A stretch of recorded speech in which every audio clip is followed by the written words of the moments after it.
ডাক্তাররাও পরোক্ষে যেন কোথাও একটা মমতা বন্দ্যোপাধ্যায় নবান্নকে ছপাটে জায়গা থাপ্পড় মারলো। ওনার লজ্জা পাওয়া উচিত।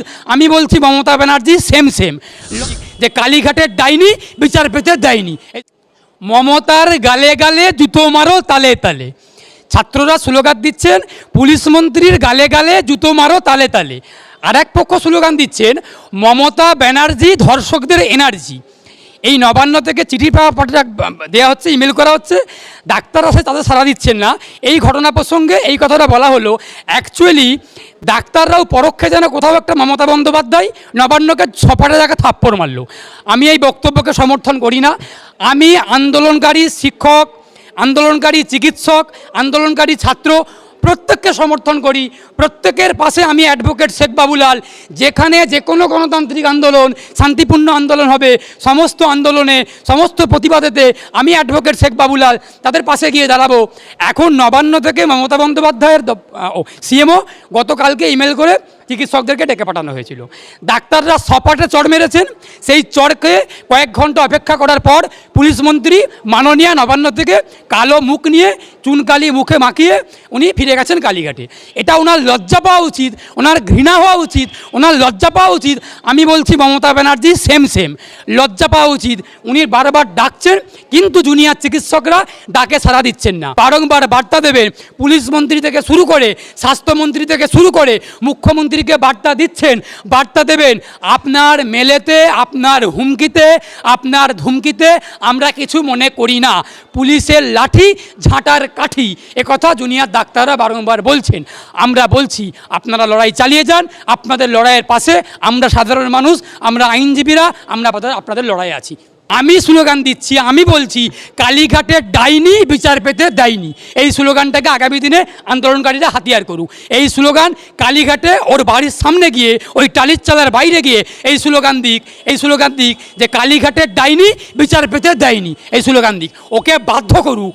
ওকে ওই যে কালীঘাটের ডাইনি, ওই কালীঘাটের ডাইনিকে বাধ্য করুক, হাসিনার মতো এই বাংলাটাকে তাড়াতে বাধ্য করুক, যাতে মানুষের ক্ষোভে, মানুষের চাপে, গণক্ষোভে যখন জনগণের আগুন জ্বলবে, সেই ক্ষোভে যেন কালীঘাটের ডাইনি যেন এই বাংলা থেকে গা ঢাকা দিয়ে লুকিয়ে যেন অন্য জায়গায় পালাতে পারে। এই ভারতবর্ষের মাটি থেকে ওই ডাইনিকে তাড়াতে হবে।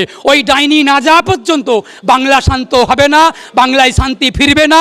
বাংলায় শুভবুদ্ধি সম্পন্ন মানুষ যারা আমরা আছি, সুশীল সমাজ, সাধারণ মানুষ, আমরা শান্তি পাবো না, আমরা শান্তি পাবো না।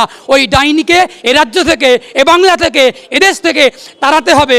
এই জুনিয়র ডাক্তাররা, এই ছাত্র সমাজ, এই সাধারণ মানুষই এই রাত দখল করে ওই ডাইনিকে তাড়াবে। আমি আবারও বলছি কালীঘাটের ডাইনি বিচার পেতে দেয়নি। এই স্লোগানটাকে হাতিয়ার করে আগামী দিনে জুনিয়র ডাক্তাররা এগিয়ে যাক। উৎসব তো আমরা করবই, আমরা বাঙালি, আমরা চিরকাল উৎসব করি। উৎসব আমাদের রক্তে আছে, উৎসব আমাদের ডিএনএতে আছে। আমরা শান্তিকামী, আমরা উৎসবমুখী, আমরা উৎসব করতে ভালোবাসি।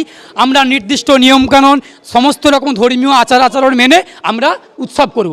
আমার সনাতন ধর্মের ভাই বোনেরা, বন্ধুবান্ধবীরা, ধর্মাবলম্বীরা, তারা বিভিন্ন রকম নির্দিষ্ট সনাতন ধর্মের নিয়মকানুন, কৃষ্টি কালচার মেনে উৎসব করবেন, পূজার্চনা করবেন। তাদের উৎসবে আমরা অংশগ্রহণ করব। মমতা বন্দ্যোপাধ্যায় বলছেন বলেই আমরা উৎসব করব।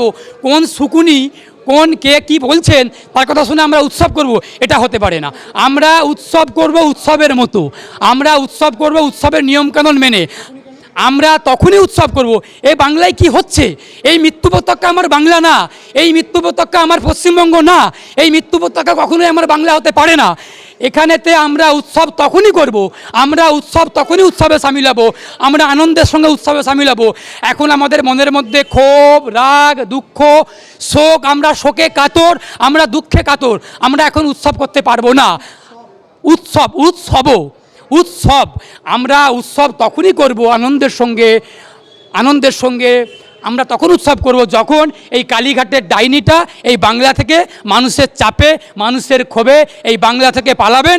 গাটাকা দিয়ে হাওয়াই চটি পড়ে যখন পালিয়ে যাবেন, টালিরচালা থেকে যখন বেরিয়ে কালীঘাটের ডাইনি যখন পালাবেন, তখন আমরা বাঙালি উৎসব করব ধুমধাম করে, মহা ধুমধাম করে। মুখ্যমন্ত্রী মিথ্যাবাদী, মুখ্যমন্ত্রী চিটিংবাজি করেন, মুখ্যমন্ত্রী ধাপ্পাবাজি করেন। উনি বারংবার মানুষের মাথায় টুপি পরিয়ে মানুষকে ভুল বুঝিয়ে বিভ্রান্ত করে উনি বারংবার ভোট বাক্সে তার ফল আদায় করার চেষ্টা করেন, ভোটের বৈতরণী পার হওয়ার চেষ্টা করেন। উনি যতই এসব করুন না কেন, বাংলার মানুষ বুঝে গেছেন যে উনি কত বড় মিথ্যাবাদী।